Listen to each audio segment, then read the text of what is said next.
Dans cette série de DIY on Wheels, une Austin Cooper S de 1964 reçoit une restauration body-off. Dans l'émission précédente, Carl s'est mis à la recherche des pièces dont il a besoin pour la révision. Il commence par les carburateurs.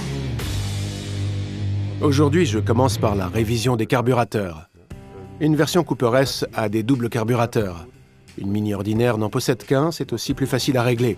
C'est déjà un peu plus difficile avec un double. Vous devez synchroniser les deux premiers cylindres et les deux derniers. Ici, ils sont à nouveau complets, tels que montés sur la Mini. Et vous pouvez voir maintenant ceci, qui est le câble d'accélération. Ceci est le mécanisme d'accélération. Et cela ici, c'est le mécanisme de choke. Il ne fonctionne plus si bien et sera donc révisé. Celui-ci devrait revenir aisément, mais il bloque. Celui-ci ne s'ouvre même plus. Ces éléments ici qui coincent seront renouvelés. Tous les joints seront également renouvelés. Le reste sera sablé avec des microbilles. Et cette tôle sera également à nouveau peinte dans la couleur correcte. Et maintenant, je vais les démonter complètement. Ceci est le logement du filtre à air. Il comprend deux filtres à air standards ordinaires qui paraissent encore bons. Il est probable qu'ils ont été changés encore récemment. Mais Carl ne va quand même pas les réutiliser. Ils seront remplacés par des filtres sport ouverts. Maintenant, je peux démonter le câble d'accélération. Celui-ci sera remplacé car il est bien trop long. Je vais me procurer le câble adéquat.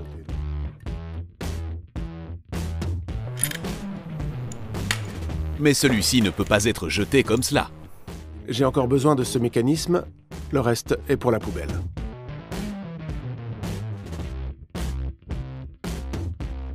Ceci est l'arrivée du carburant. Ici arrive l'essence. Ce sont les chambres à flotteurs, 1 et 2. Chaque carburateur a sa propre chambre à flotteurs. La Mini a une pompe à essence électrique. Si vous tournez la clé de contact, vous l'entendez travailler. Tic, tic, tic, tic, tic. Cela veut dire qu'il remplit les chambres à flotteurs avant de démarrer le moteur. Lorsque ces chambres à flotteurs sont remplies, les flotteurs ferment l'essence et la pompe s'arrête. Dès que le moteur tourne, les flotteurs redescendent et la pompe se réenclenche pour remplir les chambres. C'est donc ainsi que fonctionne le système de carburant.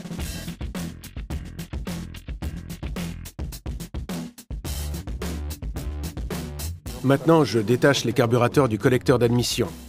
C'est cette pièce, fixée sur le moteur. D'abord 2 cylindres, le 3e et 4e cylindre.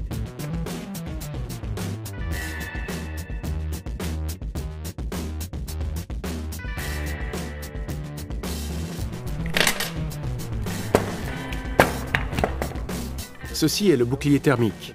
Il protège les carburateurs et surtout les chambres à flotteurs, car ici passe l'échappement. Celui-ci dégage beaucoup de chaleur. Et c'est pourquoi un bouclier thermique est intercalé afin que les carburateurs ne s'échauffent pas trop.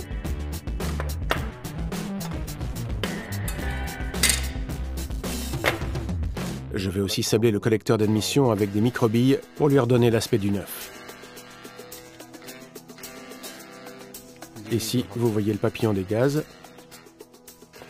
Je commence maintenant par démonter le logement du filtre à air.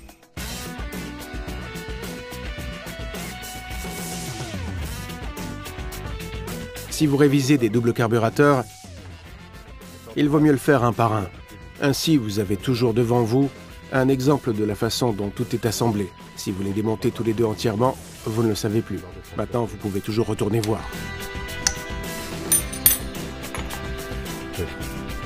Maintenant, je peux vous montrer comment fonctionne en fait un carburateur. Ceci est le papillon des gaz, et ici est donc raccordée la pédale d'accélération. Ce carburateur a un système simple, c'est un carburateur à dépression. Plus vous accélérez, ceci est maintenant complètement ouvert, semi-fermé et fermé. Plus vous accélérez, plus le piston est aspiré vers le haut par la dépression. Et là se trouve une aiguille, c'est une aiguille conique. Plus celle-ci remonte, plus la quantité d'essence aspirée est grande. Comment fonctionne le choke sur cette voiture? C'est simplement le siège qui est descendu. Celui-ci est maintenant bel et bien bloqué car il ne fonctionne plus bien. Le siège descend donc simplement, et ce faisant, il reçoit un peu plus d'essence lors d'un démarrage à froid. C'est bel et bien nécessaire. Comment réglons-nous correctement ce carburateur? Eh bien, en tournant ce siège vers le bas, donc plus riche, ou vers le haut, et donc plus pauvre. Ainsi, vous pouvez le régler et le synchroniser avec l'autre carburateur. Mais c'est un petit travail pour plus tard, quand les carburateurs seront repositionnés. Ici, vous voyez l'aiguille conique. Celle-ci est très précise, car si vous insérez la mauvaise aiguille dans le mauvais carburateur, votre moteur peut tourner de façon totalement incorrecte. Là se trouve aussi un ressort. Cela doit aussi être le bon ressort pour ce carburateur. Ceci est l'aiguille. Vous pouvez la remplacer par une aiguille plus riche ou plus pauvre. Celle-ci détermine aussi la consommation du moteur. Les aiguilles sont toutes numérotées et partout figure un code. En contrôlant ce code, vous pouvez vérifier qu'il s'agit de la bonne aiguille pour le bon moteur. Ici, vous voyez maintenant la lettre M. Celle-ci ne fait pas référence à la Mini, mais chaque aiguille a son propre code. Si l'aiguille est plus fine, elle sera plus riche. Si elle est plus épaisse, elle sera plus pauvre. Quand je place d'autres filtres à air, je dois bel et bien veiller à choisir la bonne aiguille afin que le moteur ait la bonne combustion. Le but est que chaque fraction d'essence injectée dans le moteur soit brûlée et soit utile. Un excès d'essence est tout simplement gaspillé et n'a aucune utilité. J'ai parlé tout à l'heure de la chambre à flotteurs. Je vais maintenant l'ouvrir.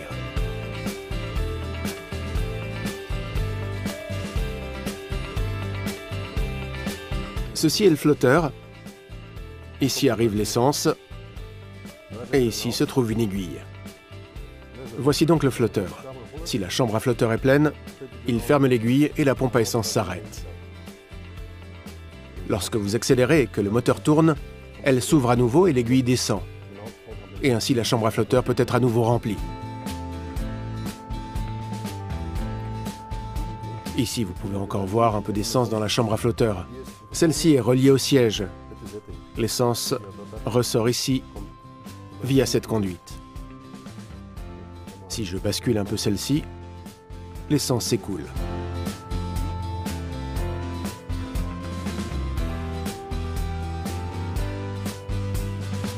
Maintenant, on va démonter le flotteur. Il vaut aussi mieux le remplacer. Pourquoi? Eh bien, c'est du plastique. Parfois, un trou se forme et le flotteur se remplit. Il reste alors bloqué en bas et le carburateur est constamment noyé. Ici est l'aiguille.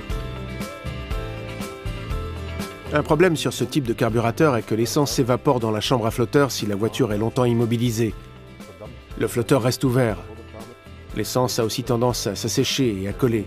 Au moment où vous voulez démarrer la voiture, la chambre à flotteurs se remplit à nouveau, mais il ne se ferme plus. Et c'est parfois un problème sur les voitures qui ont longtemps été immobilisées.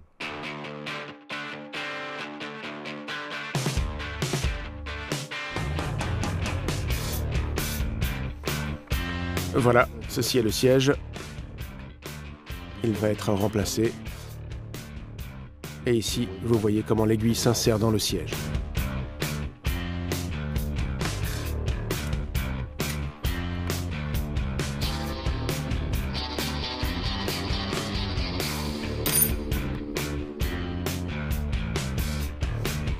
Ici, on a ce caoutchouc qui sera également remplacé. C'est une sorte d'amortisseur de vibration. Et celui-ci a un certain angle.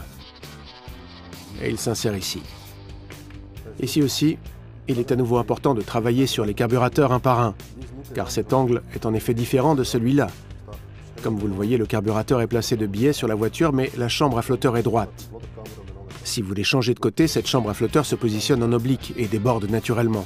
Les réviser un par un permet de ne pas se tromper. Après la chambre à flotteurs, c'est au tour du papillon des gaz. Celui-ci est bien fixé. Normalement, vous ne pouvez pas le faire avec une pince parce que vous pourriez l'endommager, mais celui-ci sera remplacé, donc cela ne joue aucun rôle. Voilà.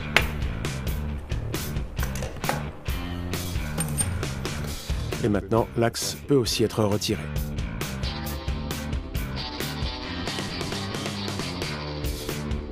Voilà, tout est prêt pour le microbillage. Pourquoi des microbilles? Eh bien parce que c'est moins agressif.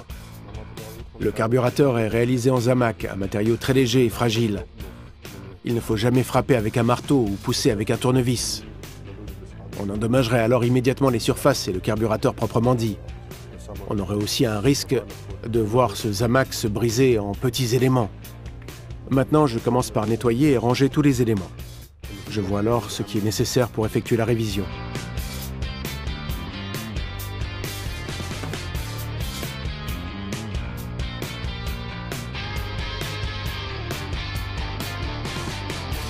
Maintenant que tout est bien trié, Carl peut prendre les nouvelles pièces. Ceci est un kit de reconstruction originale pour les carburateurs. Il existe aussi des sets de révision, mais ils ne comportent que les joints.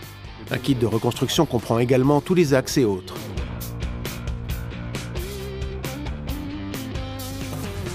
Et là se trouvent toutes les pièces pour les deux carburateurs.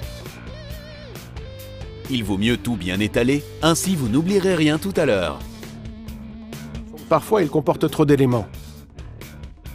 Ceux-ci sont destinés à un autre type de carburateur pour une autre voiture. Donc, pas de panique si vous avez trop de pièces.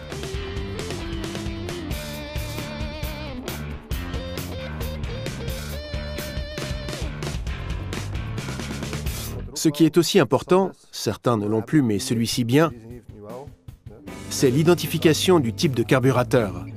AUD69 est le type de carburateur qu'on a ici. Le L accolé signifie gauche, l'autre est le droit. C'est très important pour l'identification du carburateur. Basez-vous certainement sur les numéros de pièces à poser séparément sur toutes les pièces, car cette chambre à flotteur, par exemple, est utilisée sur plus de 100 véhicules différents, et pas seulement sur la Mini. Ceci ne permet donc pas d'identifier votre carburateur. L'étape suivante est le sablage des pièces les plus grandes. Je commence maintenant par enlever les garnitures. Plus elles sont déjà enlevées, moins je dois sabler. Et je vais d'abord les dégraisser légèrement, puis elles peuvent se rendre vers les cabines de sablage. Ces surfaces doivent être joliment propres afin que la nouvelle garniture s'ajuste bien et est donc bien étanche.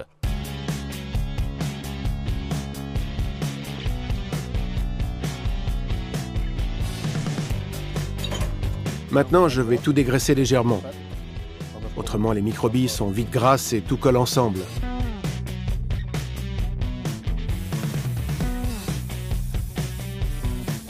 On fait ça simplement avec un dégraissant. Un nettoyant pour frein suffit ici, par exemple.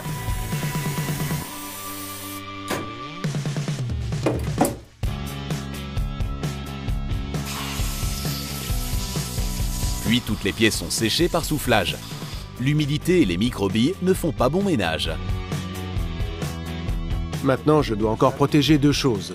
Cet axe est chromé, et je ne peux donc pas le sabler. Et l'intérieur non plus. Ceci peut être aisément protégé en insérant une boule de papier. Carl protège l'axe avec un solide duct tape. Il peut souffrir.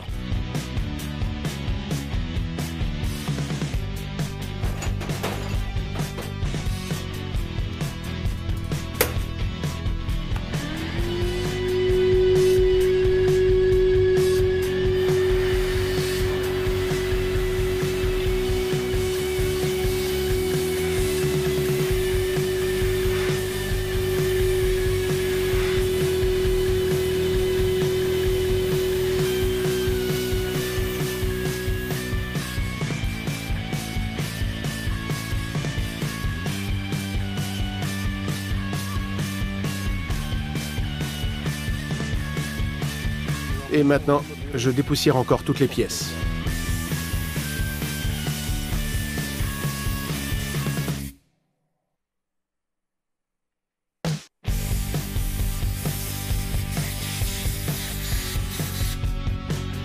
Voilà, toutes les pièces sont propres et nettoyées.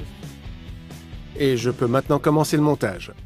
Je commence par installer le papillon des gaz. Je commence toujours par cela. Je le fixe d'abord dans mon étau. Voilà, maintenant, montez d'abord le papillon des gaz. Je prends un nouvel axe et un nouveau papillon des gaz. Et deux nouvelles vis. Pour avoir un bon graissage du papillon des gaz et également une bonne étanchéité, j'utilise toujours un peu de graisse.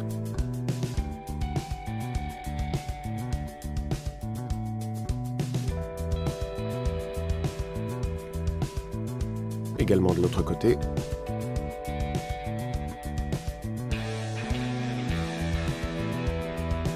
et bien sûr enlever la graisse excédentaire. Il faut également faire attention au côté où il doit se placer. La commande du papillon des gaz se situe de ce côté. Donc l'axe doit s'insérer ainsi avec le filet le long de ce côté. Également toujours insérer le papillon des gaz correctement dans l'axe. Pour mieux le montrer, Carl saisit un plus grand exemplaire d'un autre carburateur. Regardez, là se trouve un côté oblique. Celui-ci assure une parfaite étanchéité. Le papillon des gaz n'est jamais totalement droit, mais toujours sous un angle déterminé. Et ainsi, il peut entièrement étancher. Nous devons donc certainement insérer ceci correctement.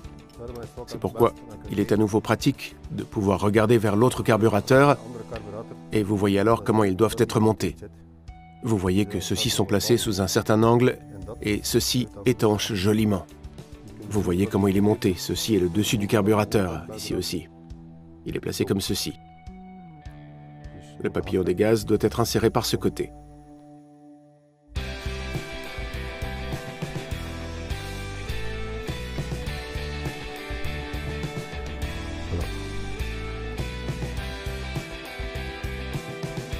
Maintenant, je peux monter les vis, je ne les serre pas encore. Pourquoi? Eh bien, ceci doit encore être centré, et je ne peux le faire que si la commande des gaz est également montée. Regardez, ceci peut encore un peu bouger maintenant. Ainsi, vous pouvez centrer le papillon des gaz. Maintenant, il n'est pas totalement fermé. Un peu enroulé et il est entièrement fermé. Ceci est la vis de réglage pour le ralenti, qu'on peut repositionner. Celle-ci déterminera quelle quantité de mélange de carburant entre dans le moteur quand le moteur tourne au ralenti. Vous déterminez ainsi à quel régime tourne le moteur au ralenti. Vous pouvez retrouver la valeur requise dans le manuel d'atelier. D'abord une nouvelle rondelle de blocage, et puis l'écrou.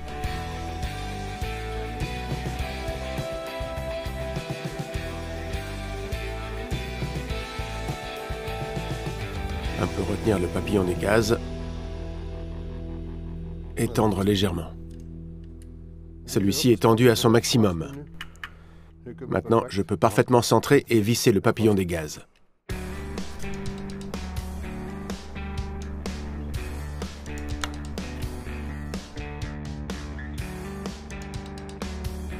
Ces vis peuvent également être bloquées en ouvrant cette fente par une poussée.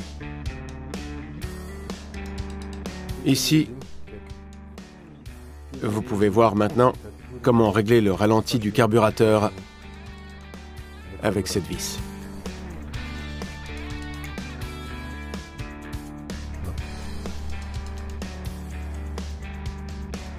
La chose suivante que je fais, c'est monter le siège. D'abord la partie à laquelle sera fixé le siège. Là, j'ai une nouvelle rondelle pour cela.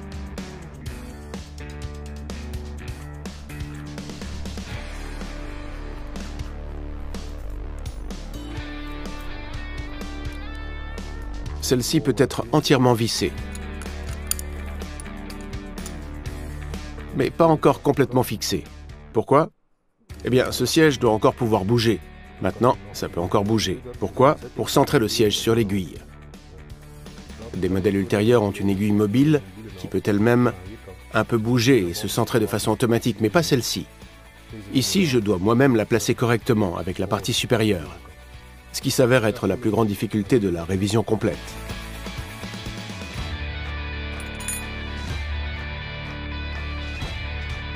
Maintenant, il faut tourner jusqu'au bout la vis de réglage du mélange de carburant, puis prendre le nouveau siège, bien vérifier que vous avez pris le bon. Oui, c'est le bon. Et celui-ci doit aussi toujours aisément aller et venir. Mais maintenant, je vais d'abord insérer le dessus.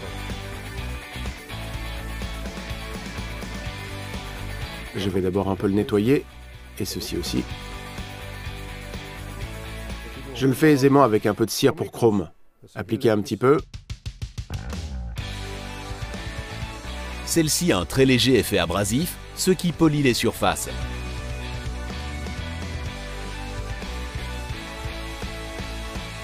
Et puis je lisse un peu avec un chiffon.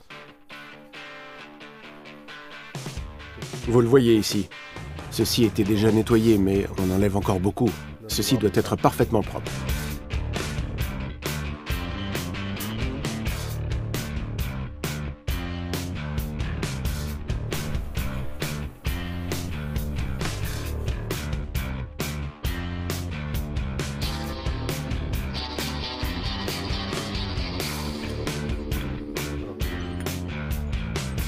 Maintenant, cela fonctionne parfaitement. Mais vous devez bien vérifier que rien n'est endommagé. Parfois, vous ne parvenez pas bien à le détacher parce qu'il est un peu rouillé. Parfois, ils utilisent un marteau pour le décoincer et il forme un trou. Il peut alors arriver que ceci accroche. Vous le voyez aussi sur l'intérieur. Cela doit être éliminé ou on doit utiliser une nouvelle pièce. Maintenant, l'aiguille peut être insérée. J'ai choisi une aiguille plus riche parce que d'autres filtres à air, plus ouverts que les originaux, y seront placés.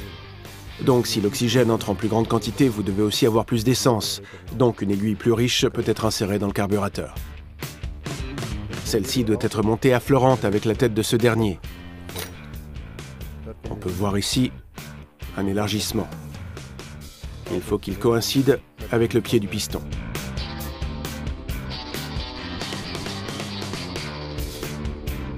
Il faut également toujours monter un nouveau ressort, afin d'éviter des problèmes plus tard.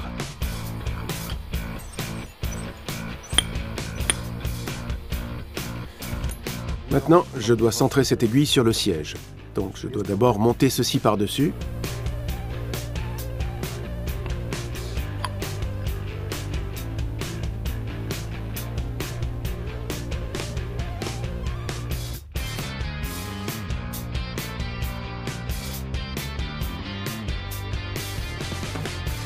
Toujours bien serré, afin que ceci ferme bien. Ici, vous voyez maintenant le fonctionnement du piston. Et l'aiguille qui passe à travers. Vous entendez ce coup étouffé? Lorsque votre aiguille est centrée, nous devons à nouveau entendre ce coup. Maintenant, je peux insérer le siège. Et je sens déjà directement que je ne peux pas le pousser jusqu'au bout, parce qu'il n'est pas centré. Donc, je dois un peu le desserrer. Un peu enroulé. Regardez, maintenant, il n'est pas centré. Il ne tombe donc pas totalement.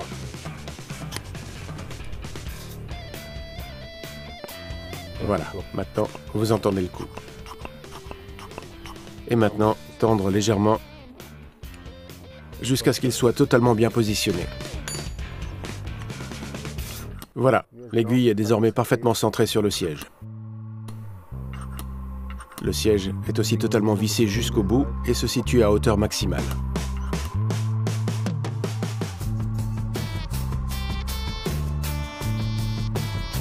Maintenant, je vais monter la chambre à flotteur sur le carburateur.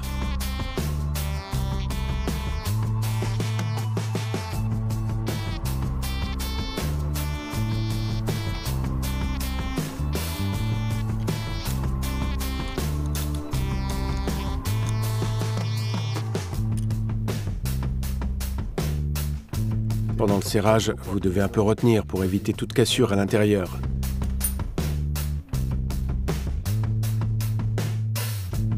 Et maintenant, raccordez la conduite sur la chambre à flotteur. Toujours pousser jusqu'au bout et puis serrer l'écrou. Voilà. Maintenant, je dois monter le mécanisme de choke sur le siège. Et vous voyez que le mécanisme de choke pousse joliment le siège à sa place. Pas comme sur celle-ci, qui est en fait coincée.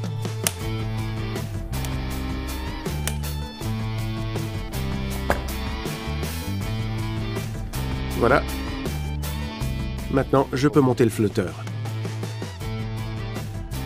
C'est un autre type, mais le modèle est identique.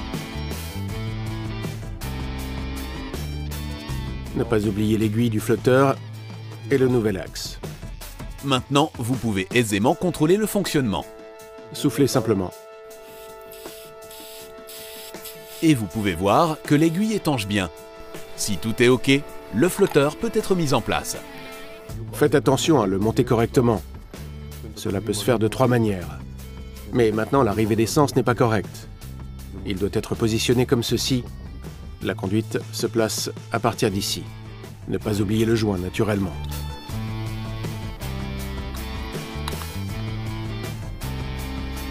Et remonter également la plaque signalétique. C'est toujours pratique. En fait, c'est le passeport du carburateur.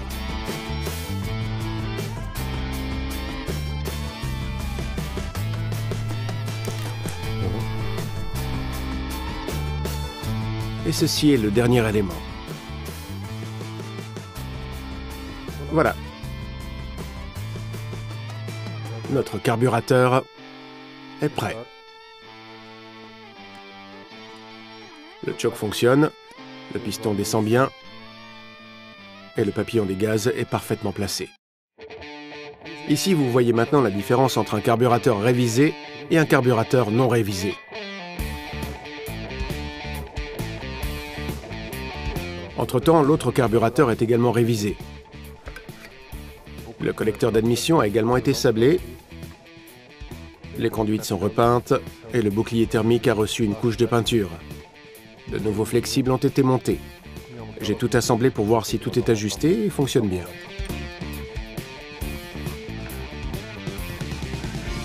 Maintenant, vous pouvez voir que le choke fonctionne parfaitement. Le papillon des gaz également.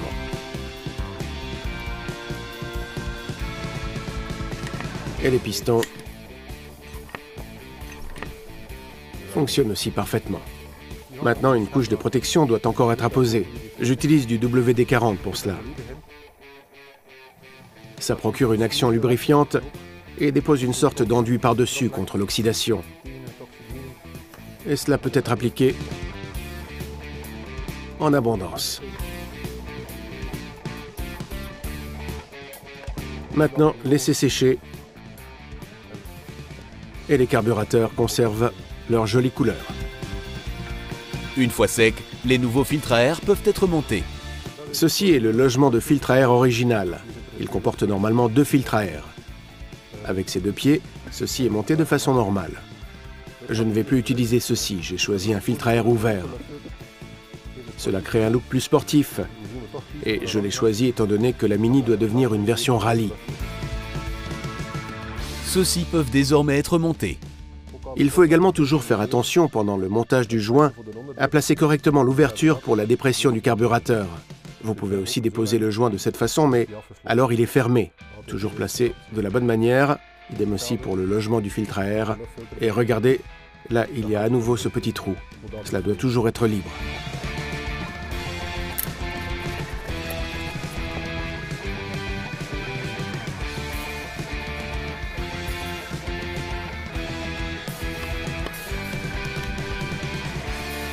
Veillez à ce que le filtre soit bien inséré.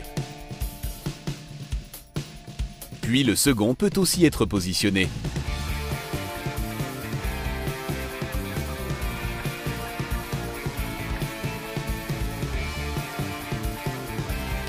Un autre avantage de ces filtres est qu'ils sont lavables. En fait, vous ne devez jamais en placer des nouveaux. Il suffit de les nettoyer régulièrement et à nouveau de pulvériser de l'huile.